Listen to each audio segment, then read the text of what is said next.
Hi அன்பார்ந்த சொந்தங்களே, எப்படி இருக்கீங்க? நல்லா இருக்கீங்களா? உங்களையெல்லாம் பார்த்து ரொம்ப நாளாக மீண்டும் உங்களை பார்க்க வந்திருக்கேன். எனக்கு ஒரு ஆதரவு கொடுங்க. நான் 5 மாதமாக உடம்பு முடியாமல் இருந்தேன். என்னன்னு கேட்டால், தொண்டையில் வலி வலி அடிக்கடி வந்துக்கிட்டு இருந்தது. சாப்பிட்டா அடைக்கும். இப்படியே இருந்ததா, அதனால நான் ஆஸ்பத்திரியில் கொண்டு போய் காமிச்சேன். அவங்க 4 மாதமாக அந்த டெஸ்ட்டு இந்த டெஸ்ட்டுன்னு என்ன இங்கே எங்கேயும் அலைய விட்டுட்டாங்க. சரி, அப்புறம் எல்லா டெஸ்ட்டும் பண்ணதுக்கு அப்புறம் என்னான்னு கேட்டால், தைராய்டு கட்டிமா அப்படின்ட்டாங்க. இதை சரிங்க சார், மாத்திரையில் கரைய வைக்க முடியுமான்னு நான் கேட்டேன். மாத்திரைலாம் கரைய வைக்க முடியாதுமா, ஆப்ரேஷன் தான் பண்ணணும் அப்படின்ட்டாங்க. சரின்ட்டு 1 மாதமாக அங்கேயே வச்சுருந்தாங்க. 1 மாதமாக ஆஸ்பத்திரியில் இருந்து ஆப்ரேஷன் பண்ணிவிட்டு இப்போ நான் வீட்டுக்கு 2.5 மாதம் ஆகுது. இப்போ கொஞ்சம் பரவாயில்ல, அல்லாண்டு தேவலாம் நல்லாயிருக்கு. அதனால் நான் எப்போயுமே இடியப்பம் புளிஞ்சு தான் வியாபாரம் பண்ணுவேன்.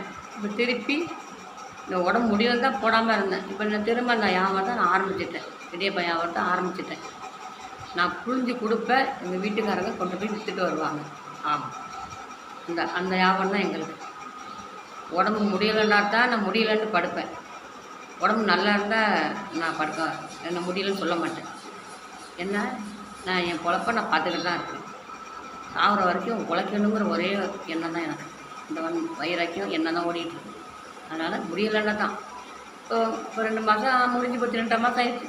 இன்னும் நம்ம ரெஸ்ட் எடுக்க முடியுமா? உடம்பு முடியலன்ட்டு அதை நான் வியாபாரத்தை நான் ஆரம்பிச்சிட்டேன்.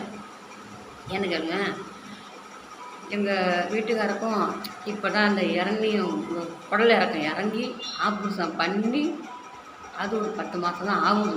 அவங்களும் வெயிட்டான வேலை பார்க்கக்கூடாதுன்னு டாக்டர் சொல்லிட்டாங்க. அதனால் அவங்களும் வெயிட்டான வேலை பார்க்க முடியாது. நானும் உடம்பு முடியாதுன்னு உட்கார முடியாது. அதுக்காக நம்மளுக்கு வருமானம் இல்லை. அப்படிங்கிறதால நம்ம இறங்கித்தான் ஆகணும். நான் இடியப்பத்தை நான் இறங்கிட்டேன். இப்போ இடியப்பம் வியாபாரம் மீண்டும் ஆரம்பிச்சிட்டேன். நான் புழிஞ்சு கொடுப்பேன், அவங்க எடுத்துகிட்டு வருவாங்க. ஏன்னு கேட்டால், சம்பாதிச்சு கொடுக்குற மாதிரி புள்ள இருந்தால் நம்ம புள்ள கொண்டு கொடுக்குங்கிற ஒரு நம்பிக்கையில் இருக்கான். நம்மளுக்கு சம்பாதிக்கிற மாதிரி புள்ள கிடையாது. என் புள்ள முடியாத புள்ளன்னு உங்கள் எல்லாருக்கும் தெரியும். அப்படிங்கிறதுனால பரவாயில்ல, அவனே நாங்கள் தான் பார்த்துக்கிடுவோம். அப்படிங்கும்போது அவன் வருமானத்தை நம்ம எதிர்பார்க்க முடியுமா என்ன? அதாவது அது என் கூட இருக்கிறது எனக்கு ஒரு சொத்து. அவன் எனக்கு ஒரு கோடி. எனக்கு ஒரு தெய்வம் மாதிரி தான் என் பிள்ளை என்கிட்டனே இருக்குது. என்ன அப்படிங்கும்போது அதை குறை சொல்லலை.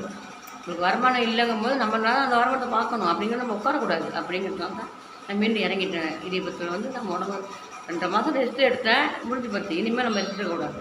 அதே மாரிக்கு நம்ம வியாபாரத்தை ஆரம்பிச்சிட்டேன்.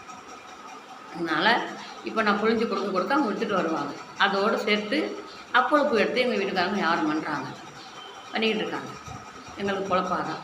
அதில் வருமானம் பத்தலைங்கிறதுனால தான் யூடியூப்பில் ஏதாவது போட்டால் இந்த வருமானம் வருமேங்கிறதுனால தான் நான் யூடியூப்பில் இறங்கினேன். அது இந்த 6 மாதமாக போட முடியாமல் போயிடுது. திருப்பி நான் யூடியூப்பில் நான் இறங்கியிருக்கேன், போடணும்னு இறங்கிட்டேன். நீங்கள் இதுக்கு முன்னாடி எப்படி எனக்கு ஆதரவு கொடுத்தீங்களோ அதே மாதிரி இனிமேல் நான் போடுற வீடியோக்கும் ஆதரவு கொடுங்க. சப்ஸ்கிரைப் பண்ணுங்கள், லைக் பண்ணுங்கள். எனக்கு ஒரு நல்ல வழி காமிங்க. இந்த யூடியூப்லேருந்து ஏதாவது வருமானம் வரத்துக்கு எனக்கு ஒரு வழி காமிங்க. நான் அப்பப்போ போடுற வீடியோவை சப்ஸ்கிரைப் பண்ணி டெய்லி பாருங்கள். டெய்லி நான் போடுற வீடியோ அப்போ தான் உங்களுக்கு வரும். நீங்கள் டெய்லி நான் போடுற வீடியோ பார்க்குறேன்னா சப்ஸ்கிரைப் பண்ணுங்கள், லைக் பண்ணுங்கள். எனக்கு ஒரு ஆதரவு கொடுங்க.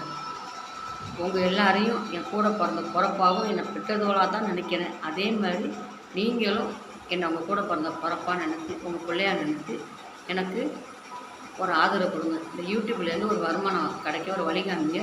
சப்ஸ்கிரைப் பண்ணுங்கள், லைக் பண்ணுங்கள், இது கமெண்ட் பண்ணுங்கள். எது நான் போடுற வீடியோ உங்களுக்கு பிடிக்குதா என்னென்னு தெரியல. எதாக இருந்தாலும் என்கிட்ட கமெண்டில் சொல்லிடுங்க. நான் அதை திருத்திக்கிட்டு நான் பார்த்து நல்லது மாதிரி நான் போடுறேன்.